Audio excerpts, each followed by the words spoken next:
말씀 보겠습니다. 사도행전 9장 10절에서 18절까지 합독합니다. 그때에 다메섹에 아나니아라는 제자가 있더니 주께서 환상 중에 불러 가라사대 아나니아야 하시거늘 대답하되 주여 내가 여기 있나이다 하니 주께서 가라사대 일어나 집 가라 하는 거리로 가서 유다 집에서 다소 사람 사울이라 하는 자를 찾으라. 저가 기도하는 중이다.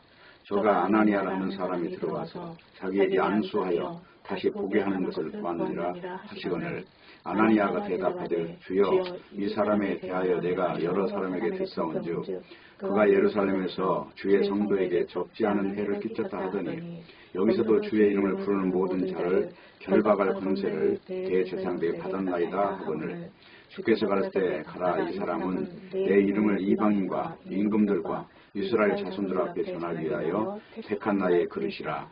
그가 내 이름을 위하여 해를 얼마나 받아야 할 것을 내가 그에게 보이리라 하시니 아나니아가 떠나 그 집에 들어가서 그에게 안수하여 가로되 형제 사울아 주 곧 네가 오는 길에서 나타나시던 예수께서 나를 보내어 너를 다시 보게 하시고 성령으로 충만하게 하신다 하니 즉시 사울의 눈에서 비늘 같은 것이 벗어져 다시 보게 되니라. 일어나 세례를 받고 음식을 먹음에 강건하여지니라. 아멘.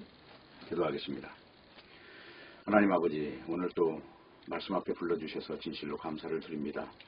세상의 모든 사건 하나하나, 어떤 인간 속에서 일어나는 모든 경륜과 뜻들이 다 하나님의 뜻 안에서 일어나는 것을 믿게 하시고 오늘 또 그 안에서 만족과 감사와 기쁨이 충만할 수 있도록 역사해 주시옵소서. 처음부터 끝까지 오직 주의 성령께서 주장하여 주셔서 주님의 복음이 온전히 나타날 수 있도록 역사해 주옵소서. 예수님의 이름으로 기도합니다. 아멘. 사도행전 제26강입니다. 제목은 영적 소경과 보는 사람의 차이입니다. 성경은 인간이 왜 하나님을 만나지 못하느냐 하는 그 문제를 다루고 있습니다. 그것이 바로 인간의 의라고 하는 거예요. 그래서 성경은 하나님의 의를 다루고 있는 것이 이제 특징이라 하는 것입니다. 그래서 이제 결과적으로 말하면 하나님의 의와 인간의 의는 충돌하기 때문에 이 어떤 이치를 알 수 없고 보지 못한다고 하는 것입니다. 구약 성경에 나오는 이제 아브라함 같은 사람도 하나님의 역사로 말미암아 그가 그 아들을 그 이스마엘이라고 하는 그 아들을 이제 인간적인 방법으로 이제 낳는데 하나님은 지금 그에게 100살이 넘어서 이삭이라고 하는 아들을 주셨어요. 그걸 약속의 자녀라고 합니다. 그렇다면 인간의 뜻과 하나님의 뜻은 이렇게 다른 점이 있기 때문에 사람이 생각할 때 그 하나님의 뜻을 발견하기가 어렵게 되어 있다는 것이 이제 성경 내용입니다. 문제는 자기 의를 버리는 것이 그렇게 힘들다고 하는 거예요. 오늘 지금 본문에도 보면 여기 이제 핵심적인 내용이 9장 10절에서 오늘 읽은 내용이 18절까지 봤는데 가장 중요한 내용은 18절이에요. 여기 보면 이런 이야기가 나오죠.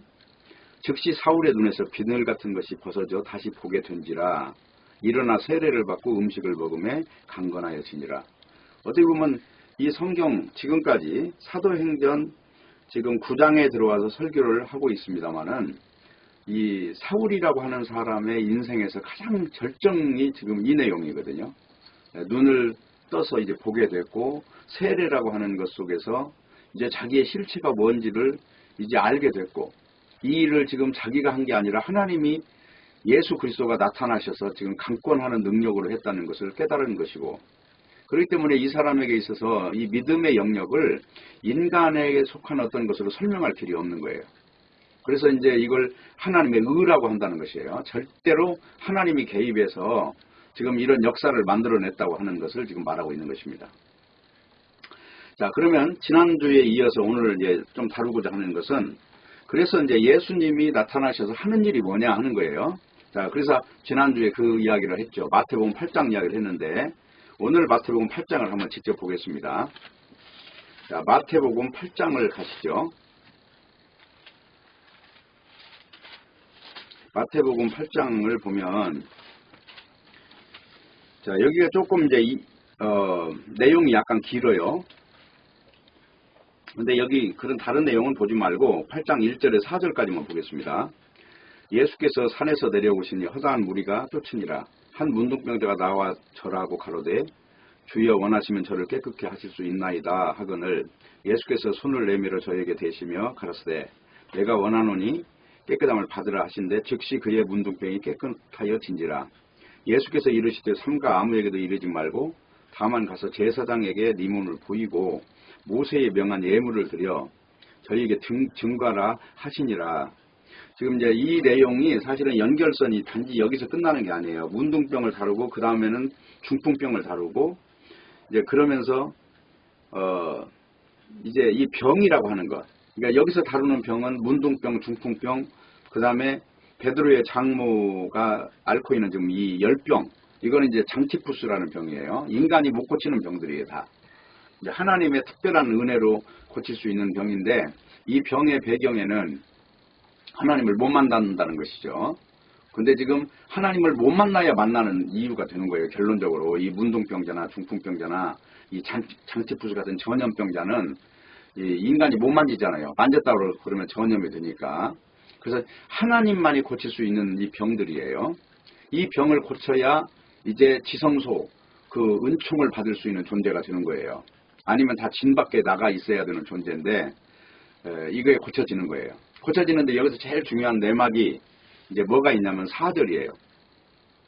예수께서 이르시되 삼가 아무에게도 이르지 말고 다만 가서 제사장에게 네 몸을 보이고 모세의 명한 예물을 드려 저희에게 증거하라 그랬단 말입니다. 지금 여기서 모세의 명한 예물이 뭐냐? 지난주에도 그랬죠. 비둘기 2마리를 잡아서 한 마리를 죽이는 거예요. 죽여서 그 피를 받아요. 양푼에 받고. 그리고 한 마리는 그 죽은 새의 피가 발려져서 이제 자유를 얻고 날아가는 것입니다. 그러면 이 믿음의 과정에서 보면 한 마리의 죽은 새는 손에 잡혔다는 내용은 2마리 다 죽어야 되는데 지금 한 마리의 죽음 때문에 한 마리는 자유를 얻는 거예요. 지금 이거를 설명하는 것이 이 복음의 내막이다 하는 것입니다. 그러니까 왜 예수를 못 믿느냐? 그러면 자기가 선하려고 하니까 못 믿는다는 거예요. 죄인이라고 하는 사실을 발견해야 비로소 눈이 떠지는데 죄인하고 관계없이 사람 속에서도 내가 당신보다는 선해야 되고 내가 당신보다는 도덕적이어야 되고 내가 당신한테는 흠잡히면 안 되고 어떤 이런 인간 속에서 생기는 삶의 현상들 때문에 예수를 못 믿는다는 거예요.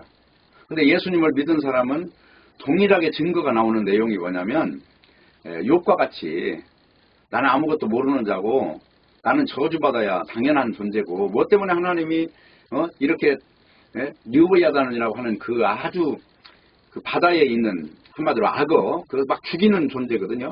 막 닥치는 대로 잡혔다고 그러면 무조건 다 죽이는데 이런 거를 이 세상에 만들어 놓으셨느냐. 그거는 죽음이라고 하는 것 속에 어떤 생명이라는 것이 그 안에 바꿔치기 되는 현장이 항상 있어요. 그래서 이제 이런 세상의 이치를 알고 나면 욥과 같은 고백을 한다니까요. 내가 이제는 귀로만 들었던 하나님을 눈으로 보게 됐습니다. 그래서 하나님이 하시는 일은 모든 게 다 이치가 맞는 일을 하시는 거지 하나님이 이치에 어긋나는 일을 하신 적이 없습니다. 우리가 얼마나 내 자신이 잘못되어 있는가, 얼마나 무지하고 얼마나 우리는 교만하고 얼마나 문둥병자같이 더러운 냄새나는 존재인가에 대하여 인간은 알지 못한다고 하는 것입니다. 그렇기 때문에 눈을 뜰 수가 없고 들어도 들리지가 않는다는 거예요. 그게 수건으로 가려져 있으니까. 지금 여기 읽은 지금 마태복음 8장에 있는 내용을요. 여기로 한번 다시 가보세요. 레위기 정도로 한번 다시 가보겠습니다. 레위기 14장을 보세요. 레위기 14장을 보면 이렇게 나와 있어요. 여호와께서 모세에게 일러 가라사대 문둥 환자의 정결케 되는 날에 규례는 이러하니 곧 그 사람을 제사장에게로 데려갈 것이요. 그렇죠? 지금 아까 마태복음 8장에도 보면 이 사람의 문둥이 고쳐졌는데 제사장한테 가라고 그러잖아요. 지금 이 내용이에요. 3절 제사장은 진에서 나가서 진찰할지니 그 환자에게 있던 문둥병 한 처가 나았으면 제사장은 그를 위하여 명하여 정한 산새 2마리와 백향목과 홍색실과 우술초를 가져오게 하고 제사장은 또 명하여 그 새 하나는 흐르는 물 위 질그릇 안에서 잡게 하고 여기 잡게 한다는 건 죽인다는 겁니다.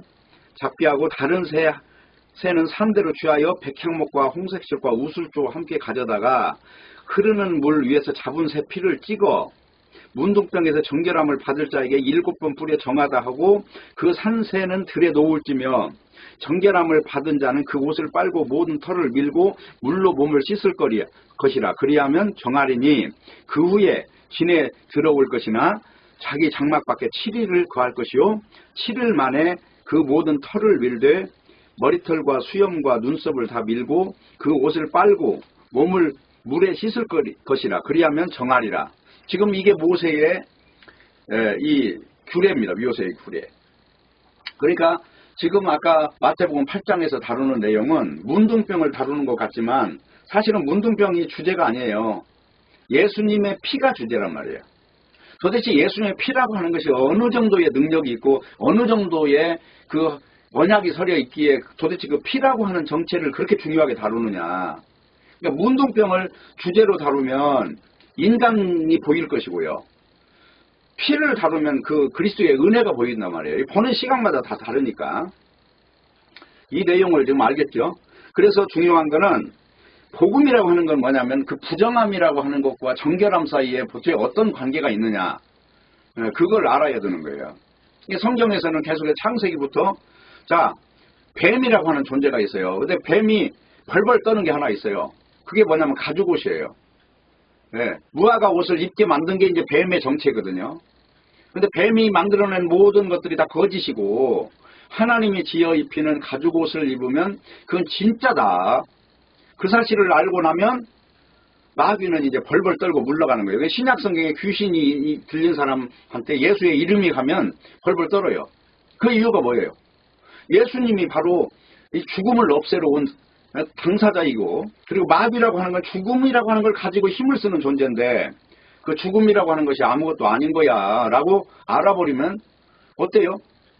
이 한마디로 무슨 사형 선고를 내린 이거 종이 쪽지를 하나 딱 보니까 당신은 사형 선고 근데 거기에 밑에 딱 도장이 하나 찍힌 게 이자에게 사면을 내리노라. 그러면서 이게 임금의 도장이 하나 딱 찍혀 있어요. 그 도장이 바로 권세가 있단 말이죠. 성경 전체는 죽음을 이기는 힘을 일컬어서 하나님이 언약한 그 여자의 후손이 십자가에 달리는 내용이에요. 그 십자가에 달리는 것이 가죽옷으로 나타난 거고 가죽옷이라는 건 짐승이 죽어야 되잖아요.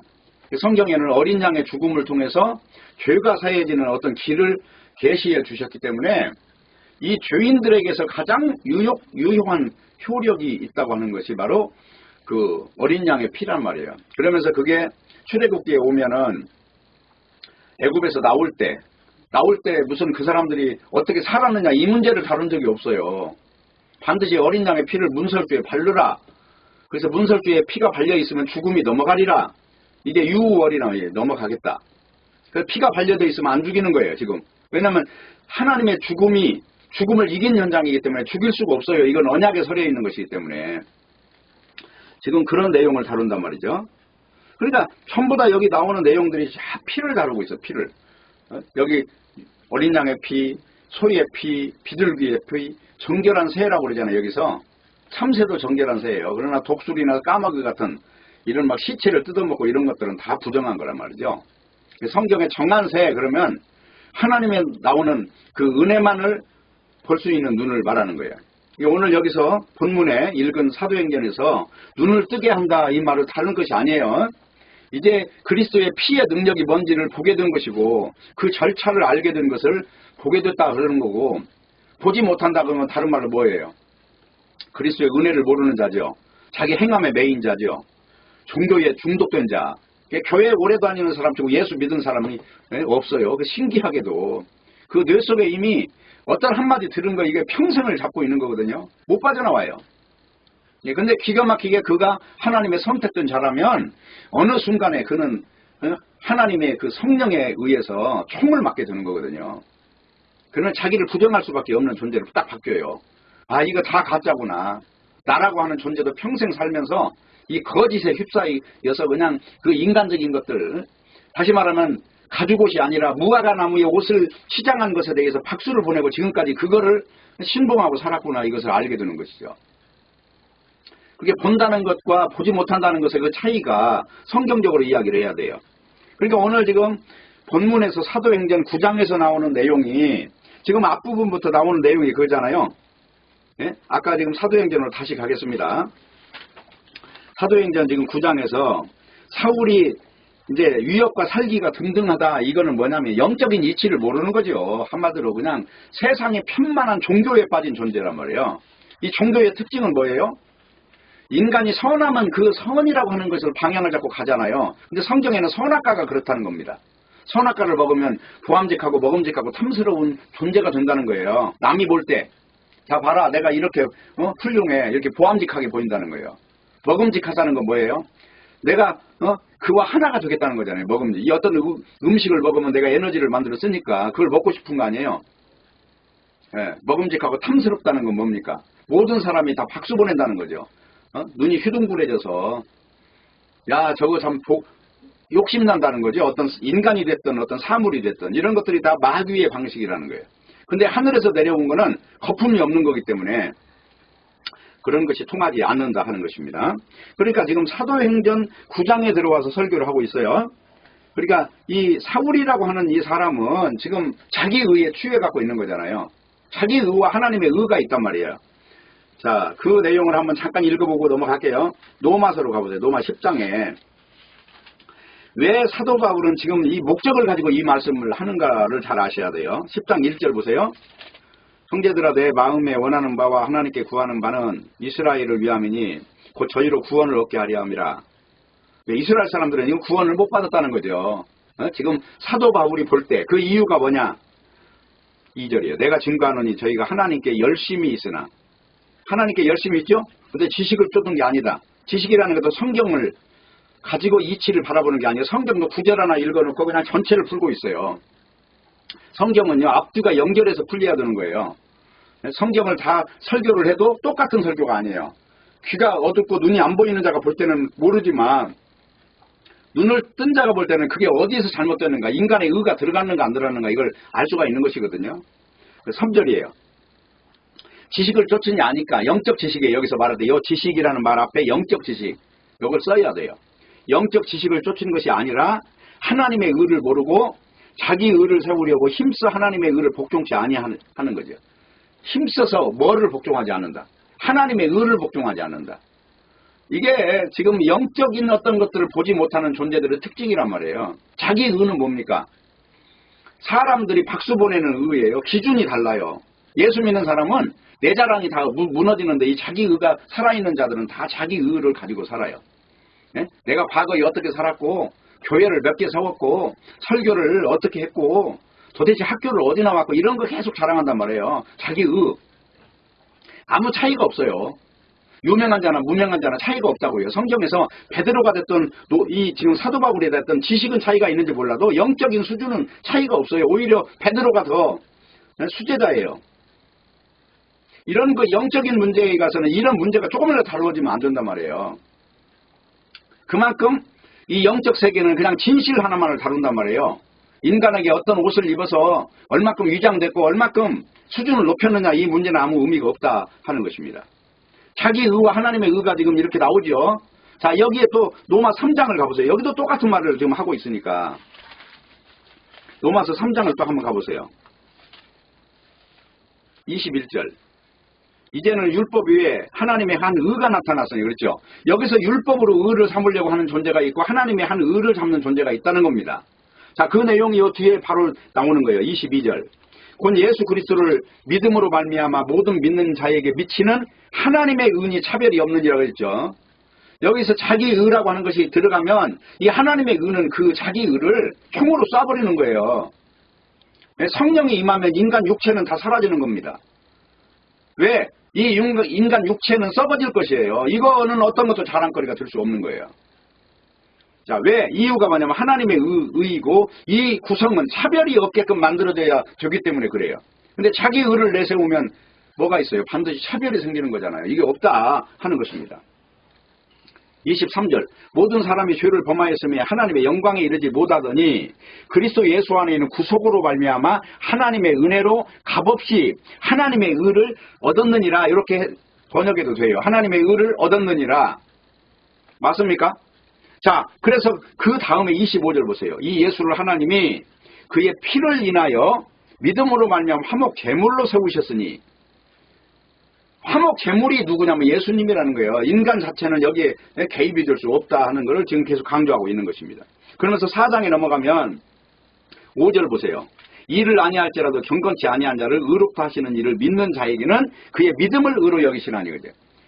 이를 아니할지라도, 경건치 아니할지라도 하나님이 의롭다는 기준은 예수 그리스도의 십자가 피에 있다는 것입니다. 자, 그러니까 여기서 또 4장 24절로 가보세요. 의로 여기심을 받은 우리도 위함이니, 곧 예수 믿는 주를 죽은 자 가운데 살리신 이를 믿는 이거를 의로 여기신다는 거잖아요. 부활의 능력을 믿는 것. 누구의 부활? 예수님의 부활을 믿고 그 부활이 현실이구나 이걸 받아들이는 사람에게 하늘의 의가 임했다는 것입니다.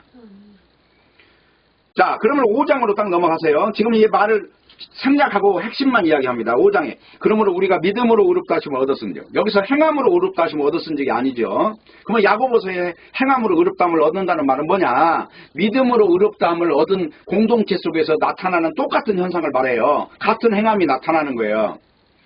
나는 은혜를 입은 사람이야. 너 나 지금 정죄하고 있는데 나는 예수 그리스도의 십자가의 은혜를 나는 믿어. 지금 그 행함을 이야기하는 것입니다. 그래서 긍휼한 사람이 돼요. 긍휼을 가지고 바라보는 사람이 된다는 거예요. 그게 지금 야고보서의 행함이에요. 긍휼이 없는 사람이 아니라 불쌍히 여기는 거예요, 사람을. 그걸 행함이라고 한단 말입니다. 그래 여기서 왜 믿음으로만 의롭다 하심을 얻느냐 이 강조하는 내용을 반드시 받아들일 줄 알아야 돼요. 그래서 율법 행함에 속한 게 아니다. 그 이유는 4장 14절이에요. 만일 율법에 속한 자들이 후사이면 믿음은 헛것이 되고 약속은 폐하여졌느니라. 맞죠? 율법으로 해서 의롭다 한다는 거는 그거는 벌써 성경 전체가 다 잘못된 말이다. 그런 건 없다. 하나님께서 부르셔서 굴복시키셔서 선택하셔서 그 사람에게 믿음을 주시고 이 하나님의 의의 방식이 어떻게 전가되는가. 십자가에 달린 강도가 2명 있는데 하나는 의롭다함을 받고 하나는 정죄함을 당했는데 그 이유가 뭐냐 그랬더니 예수님을 알아보는 자는 의롭다함을 얻은 거고 예수님을 육체적인 메시아로 기대한 자는 저주받았다. 그 이야기 하는 거잖아요. 예? 성경 다 그 이야기를 지금 하고 있어요. 구약 성경에 다윗이라는 사람도 뭐 대단한 줄 아는데 그는 간음한 자고 살인한 자예요. 자기 자랑이 있을 수 없는 자란 말이에요. 뭘 가지고 자랑하겠어요? 뭐 임금을 했으니까 대단한 자인 줄 아는데 그런 거는 빼놓고 이야기하셔야 돼요. 예? 누군가가 부럽게 생각하고 뭔가를 그 사람의 이름을 높일 때는 그 인간 속에서 뭔가 그 율법 행위가 끼어들었다고 보셔야 돼요. 인간은 자랑할 게 없습니다. 자, 이거 넘어가 버리고요. 자, 이제 여기서 더 중요한 거는 5장 9절이에요. 그러면 이제 우리가 그 피를 인하여 의롭다 하심을 얻었은즉 더욱 그로 말미암아 진노하심에서 구원을 얻을 것이라. 그렇죠? 우리가 예수님의 십자가로 인해서 은혜로 의롭다 하심을 얻었은즉 이제 어떻게 해야 돼요? 그 진노하심이라고 하는 그 하나님의 그 진노의 척도가 뭐냐 이것을 우리가 밝히 더 알아야 되는 거고 더 깊은 세계로 들어가서 하나님의 그 뜻을 찾아야 된다는 거잖아요. 그러면 하나님의 뜻이 도대체 뭐냐? 다른 게 아니에요. 다 하나님 앞에 굴복해서 하나님과 동행하기를 원합니다. 근데 인간은 다 하나님께 독립돼서 살기를 원하는 게 자유하면서 내 마음대로 살고자 하는 거죠. 그 내 마음대로 산다는 것은 다른 말로 말하면 내가 하나님이다 그런 뜻이에요. 그러니까 선악과를 먹을 때 하나님이 주려고 먹었잖아요. 지금 네가 하나님같이 되리라. 그래서 하나님이 주려고 먹은 것이에요. 그래서 지금도 하나님 노릇하고 있는 것입니다. 그 하나님 노릇하는 것이 바로 자기 의란 말이에요. 그걸 바로 창세기 10장 정도 보면 니므롯이라는 사람이 그 노릇을 잘했다는 거잖아요. 인간 속에서 군림하는 사람이 됐다. 그런 거를 하나님이 진노하신다고 그래요. 땅에 강포가 가득했다. 이렇게 표현을 한마디로 하는 것입니다. 자, 그래서 여기 9절 다시 봅니다. 그러면 이제 우리가 그의 피를 인하여 의롭다 하심을 얻었은즉 더욱 그로 말미암아 진노하심에서 구원을 얻을 것이니 곧 우리가 원수 되었을 때 그 아들의 죽으심으로 하나님으로 더불어 화목이 됐다. 그렇죠. 원수가 되는데 예수님의 십자가 때문에 화목된 기준점이 됐다는 것이죠. 그럼 우리가 자랑할 거는 지금 내 자랑이 아니라 예수님 자랑만 하라는 것입니다. 이 말이. 그래서 12절에서 이 말을 하는 거죠. 이러므로 한 사람으로 말미암아 죄가 세상에 들어오고 죄로 말미암아 사망이 왔나니 이와 같이 모든 사람이 죄를 지었으므로 사망이 모든 사람에게 이르렀느니라. 그죠? 그러면서 여기 14절이에요. 그러나 아담으로부터 모세까지 아담의 범죄와 같은 죄를 짓지 아니한 자들 위에도 사망이 왕노릇하였나니 아담은 오실자의 표상이라. 여기서 오실자가 누구예요? 예수님이죠. 그러면 예수님 오셨으면 표상이라고 하니까 죄의 족보가 무너지고 의의 족보가 세워졌다는 걸 지금 말씀을 하고 있는 것이죠. 그래서 의의 세계냐 죄의 세계냐 이걸 딱 두 가지 갖고 이야기하는 거예요. 그래서 6장에 넘어가니까 무슨 말을 해요? 그런즉 우리가 무슨 말을 하리요? 은혜를 더하기로 죄에 거하겠느냐. 그러니까 여기 아담의 그 족보 안에 있을래? 아니면 십자가에 죽으신 예수의 그 세계로 들어갈래? 지금 이거 질문이 맞잖아요. 이 죄에 거하겠느냐 이 말이. 근데 이 설교를 우리나라에 있는 대부분의 목사들이 설교할 때 보면 이걸 가지고 이 행함의 죄를 가지고 다루는 게 이게 아주 큰 문제라는 거예요. 그러니까 성경 복음을 모른다는 것입니다. 모르고 도덕을 기준으로 해서 이 복음을 전한다고 하고 있는 거예요. 그러나 이게 복음이라고 하는 것은 인간의 윤리죠. 그 윤리라고 하는 것은 성경에 보면은 여자를 보고 간음한 자는 죽여야 되는데 간음을 한 것이 눈으로 보고 욕심을 품은 것도 이미 간음을 했다고 그러잖아요. 그럼 어느 인간이 자유롭겠느냐. 다 죽어야 될 존재라는 것이죠. 인간은 그렇게 죄어먹었다.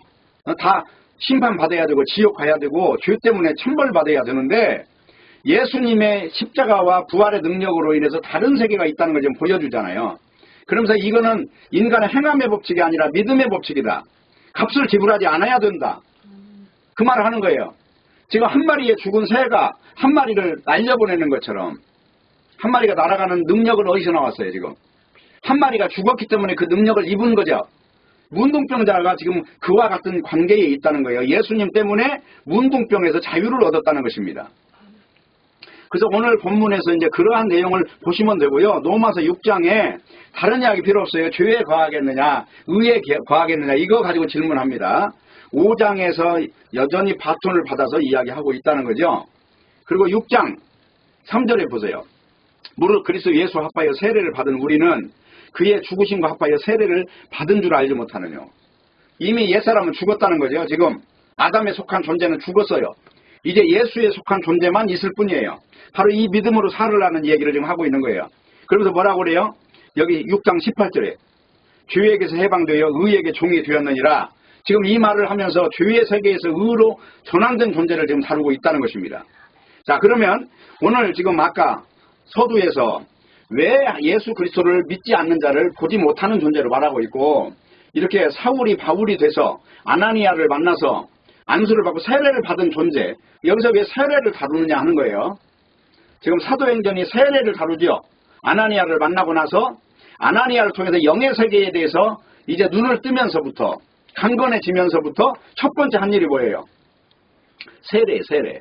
물속에 들어가서 죽었어요. 그리고 나오면서 살았어요. 이거는 뭐냐면 의식이지만은 사실은 이게 영적인 존재로 바뀌었다는 것의 선언이 시작된 거예요. 이게 너 이제는 성령의 사람이 됐어. 그 말이 선언된 거예요. 오늘 이 설교를 듣는 사람들도 마찬가지입니다. 예수 그리스도의 이름 속에 이 권세가 있다는 것을 발견했으면 이 믿음 속에서 믿음으로 들어가야 돼요. 믿음에서 행함으로 가는 게 아니고 믿음에서 믿음에 이르느니라. 로마서 1장 보세요. 로마서 1장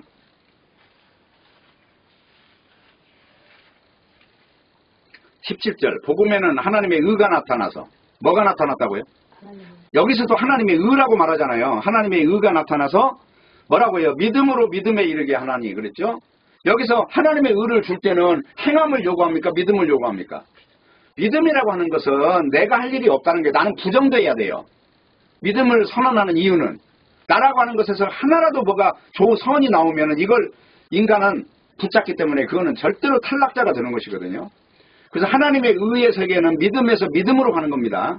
이 절차를 따라야 된다는 것입니다. 그렇기 때문에 사울이라고 하는 사람이 이제 예수님을 만나는 과정, 첫 번째 과정에서 일어나는 일이 뭐예요?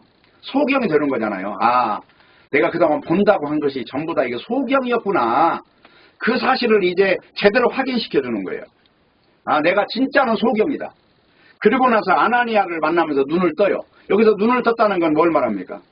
영적인 이치를 이제 하나하나 내 속에 축적하는 거죠. 이걸 일컬어서 성령 충만이라고 말한다는 것입니다. 그래서 아나니아라고 하는 주님의 제자를 만나서 집가라고 하는 거리에서 이제 다시 보는 역사가 일어나는 거예요.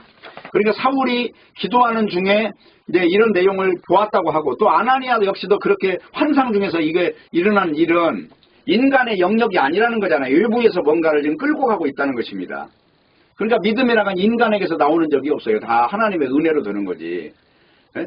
우리가 예수 믿고 나는 예수 믿을 자격이 있어서 믿어, 이런 사람은 예수 절대로 믿을 수 없어요. 나는 자격도 없고 나는 아무 자랑할 것이 없습니다. 그저 은혜만 필요합니다라고 말하면 비로소 거기에 희망이 조금 있는 거예요. 그만큼 이 믿음의 세계는 다른 것이다. 그러니까 이제 이 아나니아라고 하는 사람의 고정관념은, 그 사람은 예수 믿는 자를 핍박하는 자고 주의 성도들을 너무 많이 해친 자인데 그 사람을 어떻게 해서 만나라고 하십니까? 그러니까 하나님께서 이방인과 임금들과 이스라엘 자손 앞에서 주님의 이름을 증거할 택한 그릇이라고 한 거예요. 예. 그러니까 이 어떤 인간의 선입견, 아나니아의 선입견마저도 다 무너지는 거잖아요. 그러면서 이 복음이라고 하는 것이 서서히 이제 증거가 되는 거예요. 그래서 요한복음 1장을 이제 보시면 이렇게 나와 있어요.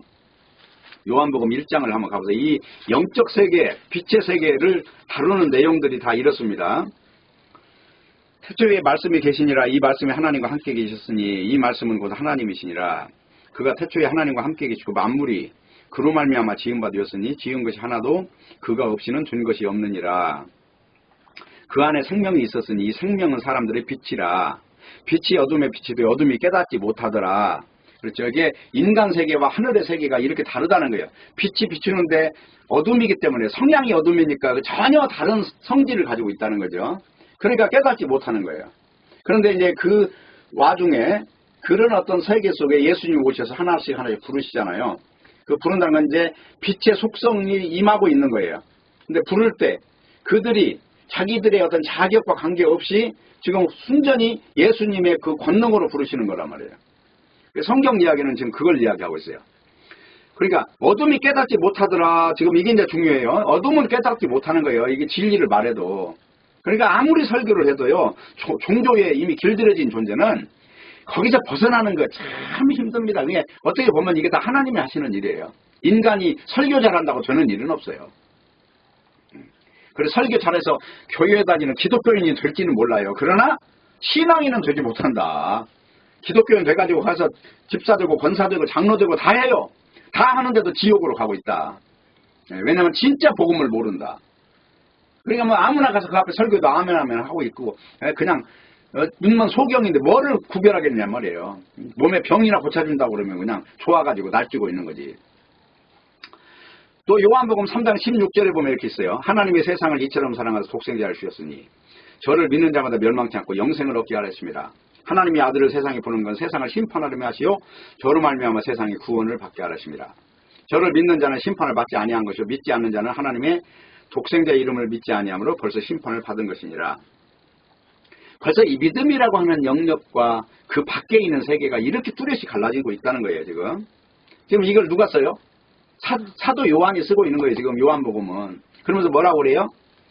그 정죄는 이것이니 빛이 세상에 왔어도 사람들이 자기 행위가 악함으로 빛보다 어둠을 더 사랑하는 것이니라. 자기 행위가 악하다는 건 뭔 말합니까? 자기 의에 빠져 있다는 거예요. 다 자기를 내세우려고 하고 자기 자랑에 빠져 있고 자기 영광에 도취되어 있다는 거예요. 그러니까 빛이 인간을 부정하면서 오니까 이거 굴복하지 않겠다는 것이죠. 자, 이 한 가지만 보고도 알 수 있다는 거예요. 그러니까 누구나 다 이런 사람들이에요. 다 지구상에 있는 사람은. 그러니까 눈에 빛들이 다 덮여져 있는 겁니다. 주님께서 새롭게 만들어주지 않으면 그는 여전히 소경으로 살다 소경으로 죽는 거예요. 사울도 마찬가지예요. 사울도 눈에 비늘이 끼었다는 건 이미 그 전에 비늘이 있던 것이 이제 다시 확인된 것에 불과한 것입니다. 그러니까 이런 내용은 사실은 예수님이 누구냐 이걸 아는 어떤 절차잖아요. 예수님이 누군지를 완전 예수님이 100이다라고 하는 걸 발견하면 이제 비늘이 벗겨지는 거예요. 아, 예수님이 한 99쯤 되고 나는 1이야. 이것도 안 되는 겁니다. 자, 고린도후서 4장 3절 볼게요. 만일 우리 복음이 가리웠으면 망하는 자들에게 가리운 것이라. 그 중에 이 세상 신이 믿지 않은 자들의 마음을 혼미케 하여 그리스도의 영광의 복음의 광채가 비치지 못하게 하매니 그리스도는 하나님의 형상이니라. 그 예수 그리스도를 모른다는 얘기는 벌써 가려졌다는 거잖아요. 지금 수건이 뭔가가 도덕 수건도 가려져 있고 행함 수건도 가려져 있고 자기자랑 수건도 가려져 있고 뭔가 인간 속에서 박수 받으려고 하는 수건도 가려져 있고 온갖 거짓 것이 가려져 있으니 어떻게 참된 빛을 보겠느냐 하는 것입니다. 자, 여기 보세요. 5절. 우리가 우리를 전파하는 것이 아니라 오직 그리스도 예수의 주되신 것과 또 예수를 위하여 우리가 너희의 종된 것을 전파함이라. 오직 그러면 여기 전파의 내용과 전파의 목적 속에는 뭐만 있어요? 예수 그리스도만 있잖아요. 인간 없어요. 여기 사도 바울이 누가 자기를 몰라준다고 해도 예수 그리스도만 믿는다면 상관이 없어요. 지금 어두운 데서 빛이 비치리라 하시던 그 하나님께서 예수 그리스도의 얼굴에 있는 하나님의 영광을 아는 빛을 우리 마음에 비추셨느니라. 지금 이게 이제 고린도후서 4장에 있는 이야기예요. 그러면 지금 사도 바울 같은 사람은 지금 비늘이 떨어졌으니까 이제 본다는 것이고, 요 보지 못하는 자들은 뭐냐면 세상 신에 속한 존재라는 거예요. 우상숭배에 빠져서 자기 자랑, 다시 말하면 자기 육체 잘되게 하는 이 기복주의, 잘못된 종교, 이 불교가 됐든 이 다른 기독교가 됐든 흐름이 그쪽으로 가면 다 똑같은 종교가 되는 거예요. 그렇기 때문에 복음을 통하여 예수 그리스도가 증거가 돼야 되는데 복음이 전달되지 않는 자들은 지금 수건이 가려졌다 있는 것입니다. 그래서 이들은 망하는 자들이에요. 예수님의 영광의 복음의 광채가 비치지 않고 있다는 것은 누가 맡고 있다는 거죠? 세상 신이 맡고 있다는 거잖아요. 세상 귀신이 있다는 게 아니라 세상 거짓된 신이 만들어내는 모든 교리가 맡고 있다는 것입니다. 하나님은 참 신이시고 다른 건 다 가짜니까. 귀신 같은 거는 그냥 마귀, 쫄개, 영적인 어떤 것들은 주겠지만 그것들은 창조의 능력도 없는 거고 아무것도 못해요. 생명을 줄 수도 없고 그저 세상에서 거짓말이나 하고 이런 것이 이제 귀신과 마귀가 하는 일이니까. 그런 내용이에요. 구원을 얻기로 작정되어 있는 자들은 어두운 데서 빛이 비치리라 그러면 빛이 비치는 거예요. 이것을 사도행전에 보면 구원을 얻을 만한 작정된 자는 다 믿더라 이렇게 돼 있어요. 복음을 전하면 믿느냐 안 믿느냐 이 차이가 이거다 하는 것입니다. 고린도후서 3장 12절 보면 이렇게 있어요. 우리가 이 같은 소망이 있으므로 담대히 말하노니 우리는 모세가 이스라엘 자손들을 장차 없어질 것에 결국을 주목치 못하게 하려고 수건을 그 얼굴에 쓴 것 같이 아니하노라. 그러나 저희 마음이 완고하여 오늘까지도 구약을 읽을 때에 수건이 오히려 벗어지지 아니하고 있으니 그 수건은 그리스도 안에서 없어질 것이다. 오늘까지 모세의 글을 읽을 때에 수건이 오히려 그 마음을 덮었도다. 이게 구약 성경을 읽는데 이게 덮은 거예요. 그러니까 이게 제대로 된 영적인 것들을 바라보지 못하는 존재가 됐다. 지금 이 말을 하는 겁니다.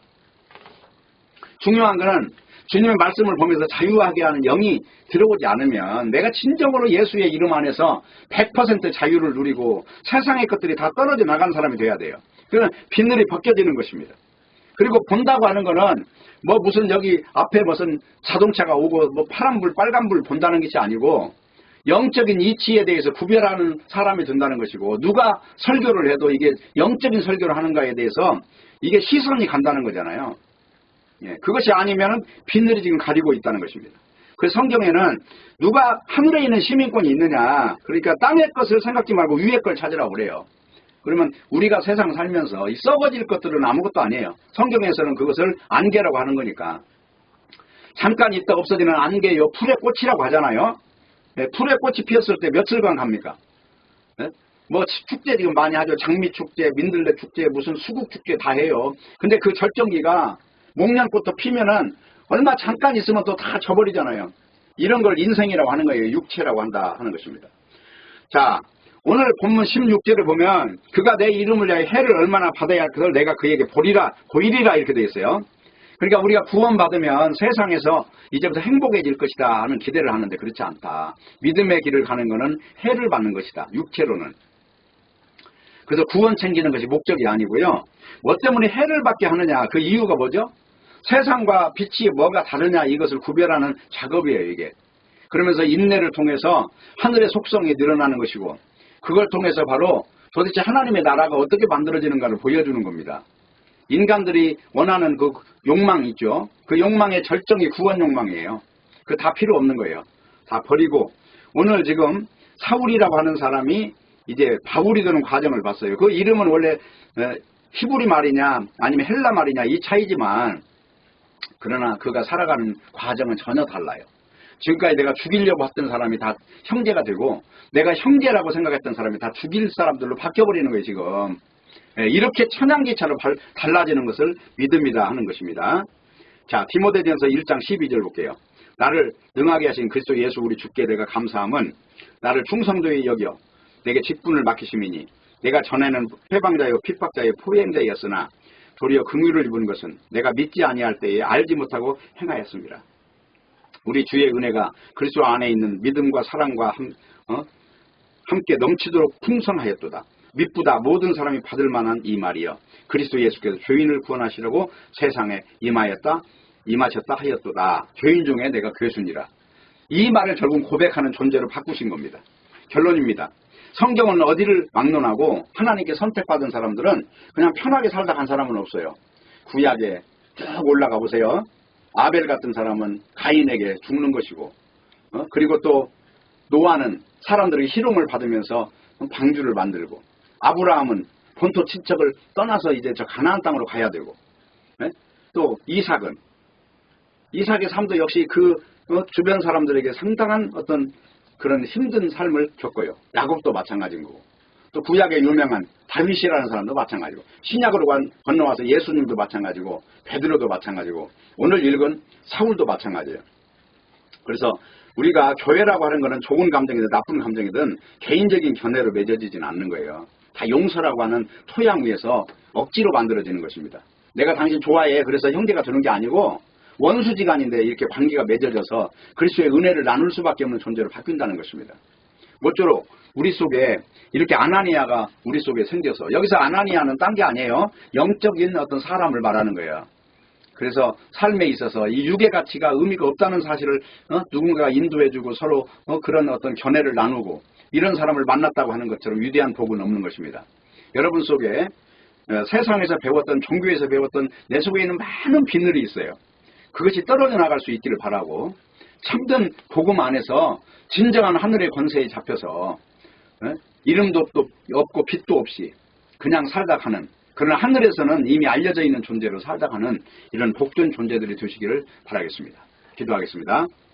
아버지 하나님 감사합니다. 오늘 또 말씀을 주셨사오니 말씀 속에서 역사하심과 같이 우리 속에서도 하늘의 은혜가 권능으로 임할 수 있도록 축복하여 주옵소서. 예수님의 이름으로 기도합니다. 아멘.